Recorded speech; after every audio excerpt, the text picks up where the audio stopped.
It was a week to exhale, to sleep better, to thank God literally that our nation hadn't yet succumbed to fascism. Although we came pretty darn close. I, for one, was terrified that when you have a malignant narcissist with his finger on nuclear weapons of mass destruction, that many terrible things were possible. I'm certainly not endorsing any political party or candidate, but our former president was openly a fascist who employed fascist tactics, hired fellow fascists, and used classic fascist rhetoric. And fascism is a moral issue, so we've been outspoken against this American fascism that has come wrapped in a flag and literally holding a Bible, but not reading. And of course, it has not gone away just because we have new national leadership. We Christians will be fighting fascism and its twin, Christian nationalism, for a long, long time. Still, after the infantile behavior of Donnie Two Times, it was a pleasure to have a leader speak in complete sentences and not have any after midnight tweets.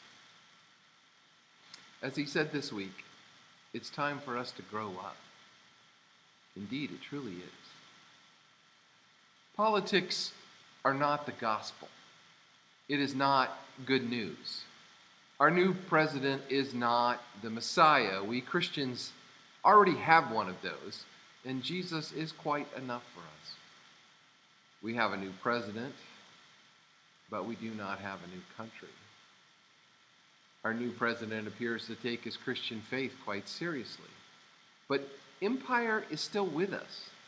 The patriarchy is still real and powerful. Systemic racism is marbleized in the DNA of America. This is the very reason that we're reading and discussing The Common Good on Wednesday nights at 6:30 on Zoom. What do we owe one another as Americans, and how, as Christians, should we act and work in this, the latest version of empire? The sermon for this Sunday is taken from the book of 2 Samuel. If you want to look it up, it's right after 1 Samuel. Funny how those things work. The two together comprise some of the first histories ever written, penned 1,000 years before Christ. So this is slick historical stuff. It's political history written by someone to record the reign of David. It may have been written by Abiathar, who was David's companion during the wars, and when David was made king, he made Abiathar his high priest. That would be equivalent today to a high-ranking cabinet minister after a president's term writing a biography of the president. All of the kingship biblical histories are anti-monarchy. They were all written in part to show how Israel's desire for a king doomed it, and how the best king, David, was not what Yahweh wanted for the nation. But it's also great literature. The books bear Samuel's name, but Samuel only has a bit part in the story. It begins with Hannah, Samuel's mom, who counsels against kings. Then Saul, King Saul, the first king of Israel, who chose David, the shepherd boy, to be his armor bearer, and then later to sing for him and play the harp to ease his migraine headaches. Samuel contains stories that are familiar to all of you. The wonderful story of David and Goliath, the beautiful story of David's friendship with Jonathan, King Saul's son, the sordid story of David and Bathsheba, and the tragic story of David's family's disintegration, ending with the rebellion of his son Absalom against his father, and then the death of Absalom, and David crying out in lament, "Oh, Absalom, Absalom, my son, would that I have died instead of you." We read that passage at the funeral for Andrew Rossoli. It's all there. All the passion and adventure, the tenderness and the tragedy of the human drama, written with literary skill that is rarely matched over 3,000 years ago. So it is both one of the earliest written histories and one of the classics of literature. You ought to read it if you're going to be a literate person. But that's not why we read it in church. We read it because we believe that God could speak to us through these words, though these words addressed to our situation and to our needs in the 21st century. We do that by connecting our life story to the story of the Bible. At the birth of our own nation, the 13 colonies came together to form a more perfect union. And in our text this morning, that marks the time when David brought together the 12 tribes of Israel to form one nation with the capital at Jerusalem. So David was to Israel what George Washington was to America. Both of them were legendary military histories. And both of them, after the wars, were elevated by acclamation of the people to be leaders. But more significantly, the signers of the Declaration of Independence and the framers of the Constitution saw parallels between America and Israel and borrowed language from the Bible to describe what was happening in America, such as a city set on a hill or a light to the nations, or most especially the images taken out of the book of Exodus. They were used repeatedly. For instance, Jefferson in his second inaugural address said, "I shall need too the favor of the being in whose hands we are, who led our forefathers, as Israel of old, from their native land and planted them in a country flowing with all the necessities and comforts of life." America had come to this land, they believed, as Israel had come to the promised land 3,000 years before. Benjamin Franklin proposed that the seal of the United States show Moses with his rod raised to part the Reed Sea. Thomas Jefferson suggested that the seal of America should show the children of Israel walking across the desert with a cloud leading them by day and a pillar of fire by night. All of this directly out of the imagery used in telling the story of Israel. America is not Israel, and this imagery has been used to further the heresy of Christian nationalism. The Hebrew Bible was not written to the Americas. The so-called 10 lost tribes of Israel did not come to the Americas, as our LDS, our Mormon siblings, believe. We read these ancient texts to see both the blessing and the warning in them for us. But they are not addressed to us. We need to be clear about this. And Wednesday's inauguration was indeed powerful, but did you notice that there was way too much Christian worship elements and not near enough of those of many other faith traditions that America encompasses? David's history is written specifically to say that to live under God means to remember that you live by grace.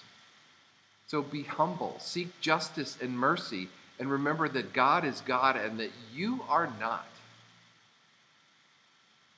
Our text opens with these words, "Now when the king dwelt in his house, and the Lord had given him rest from all his enemies round about." What a wonderful phrase, rest from his enemies round about. It means that David's on top now. He's at the summit of his career. Later, of course, will come the decline of his power and the disintegration of his family and tragedy. But now he's on top of the world. His enemies are defeated. The last, most tenacious of the natives' people, the Philistines, have been at last defeated under the sword of King David. He has no rivals now. He has done what nobody else in Israel has been able to do before him, not even the mighty King Saul. He has united the 12 tribes of Israel. He is a legend. He was the giant killer, and now he has won all of his victories, and the Lord has given him rest from all of his enemies round about. The result of David's great military victories was incredible wealth, for to the victor goes the spoils.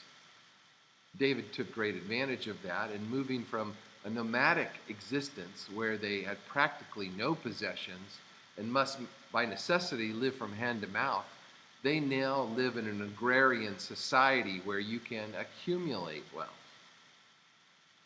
And they had the advantages of international trade.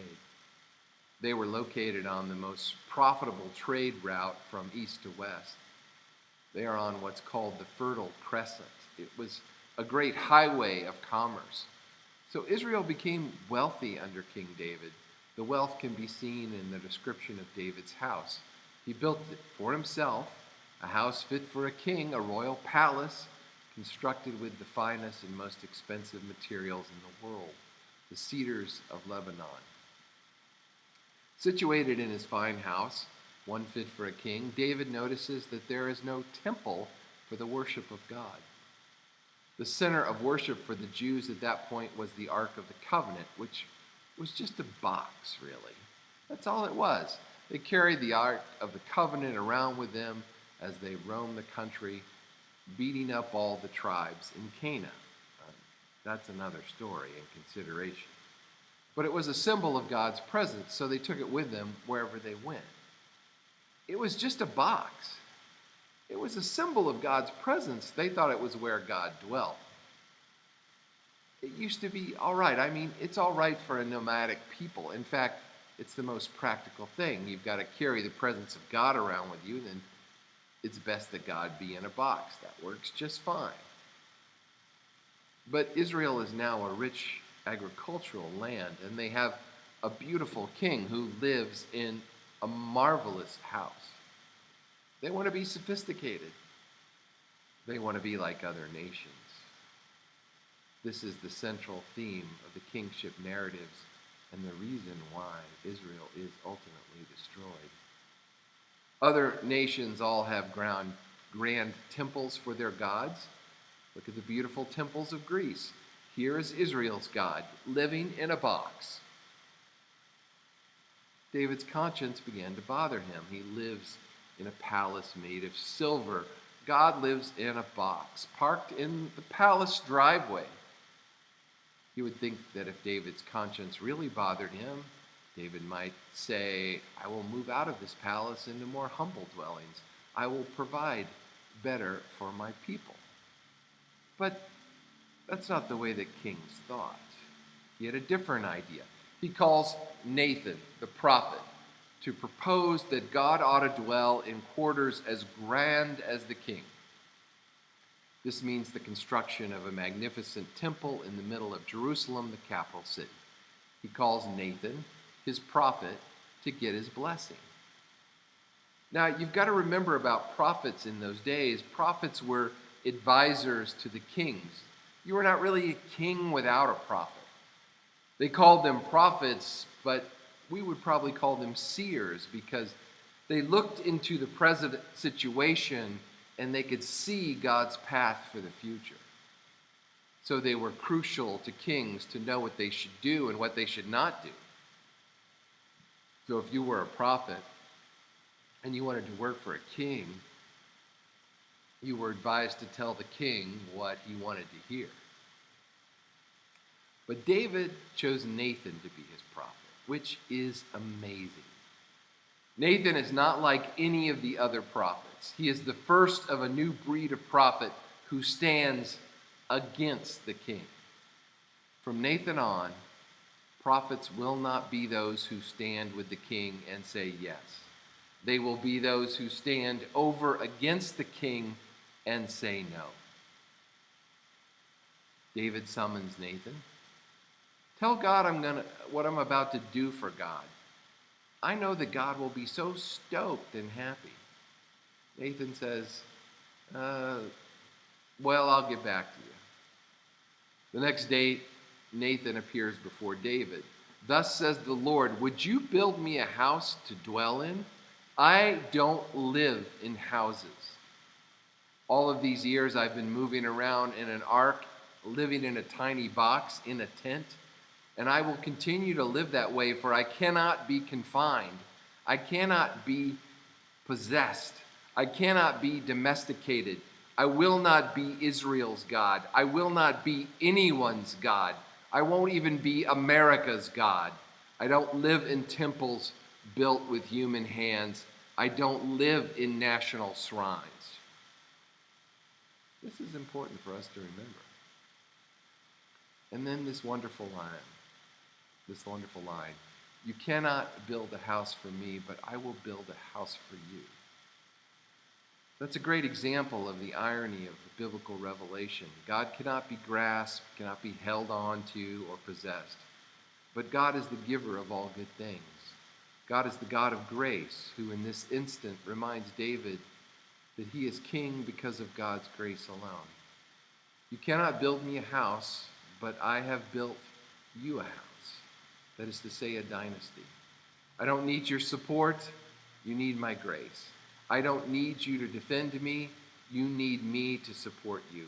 So be humble and remember who is God and that you are not. Interestingly, David's son Solomon, as soon as David dies, will ignore all of this and build the temple in Jerusalem. And as a result, the nation will split in two, and each half will be alienated from the other permanently, and each will be in jeopardy once again from their enemies. Eventually, both nations, Israel and Judah, will be taken away in captivity. The author of 2 Samuel is convinced that the downfall of David's house, the division in the nation, and the invasion of foreign enemies is because they forgot their humble origins, that they depended on grace for their own existence, and began to think that they had all of this power and prosperity by their own effort and virtue. So they now believed that they could do what they wished with what was given to them. So after the Bathsheba incident in David's life, Nathan returns once more to the king and condemns him for the arrogant use of his power and predicts what's going to happen. From Nathan on, the prophets, not the kings, will become the most significant features in the history of Israel. After Nathan, none of the prophets will work for a king, nor will any king ever hire another one after Nathan. We named our kids after Hebrew troublemakers and truth tellers, Hannah, Zechariah, and Nathan. The prophet Nathan is the one who has the chutzpah to tell David no once again. The prophets will come to the capital, at least one prophet in every generation, for 400 years, to roar like a lion. Thus says the Lord, remember who you are and who God is, and live humbly, do justice, and love mercy. This is what the Hebrew prophets continually said to the nation. You have received mercy, so be merciful.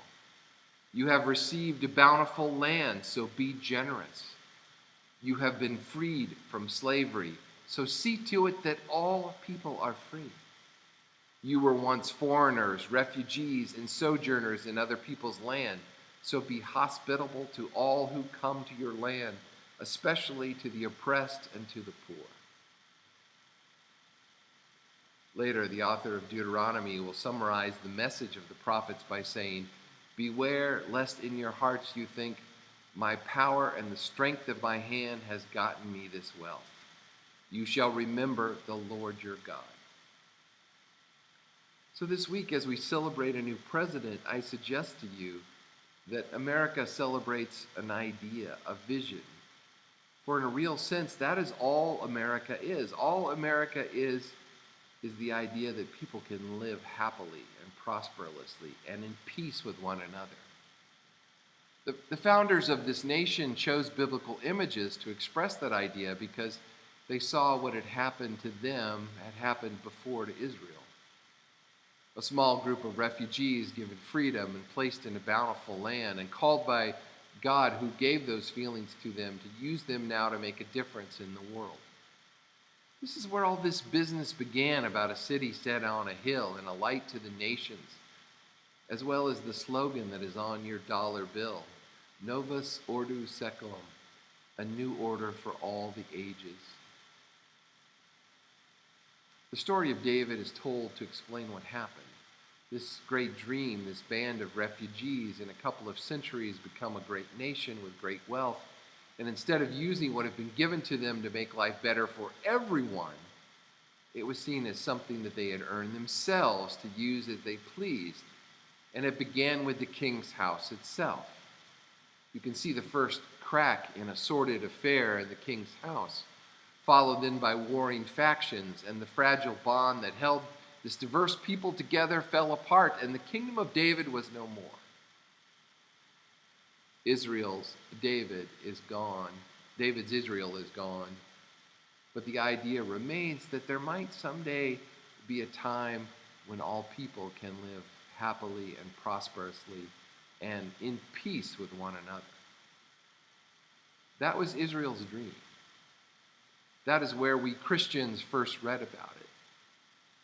But it is the dream in the heart of all people everywhere.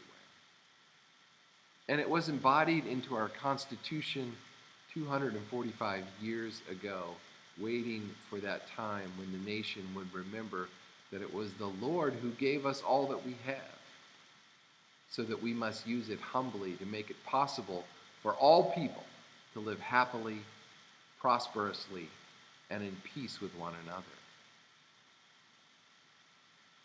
There were lots of good moments in Wednesday's inauguration.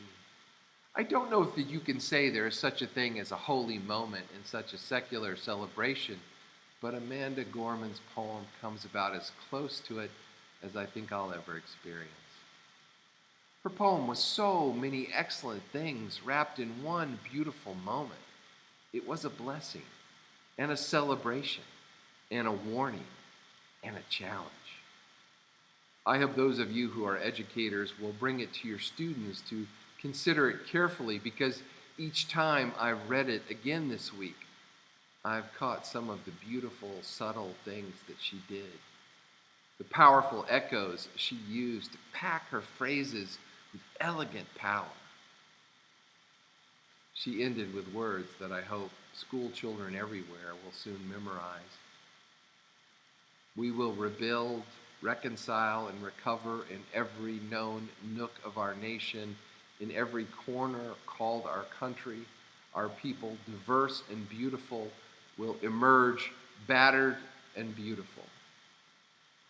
And when day comes, we will step out of the shade aflame and unafraid. The new dawn blooms as we free it, for there is always light. If only we're brave enough to see it. If only we are brave enough to be it.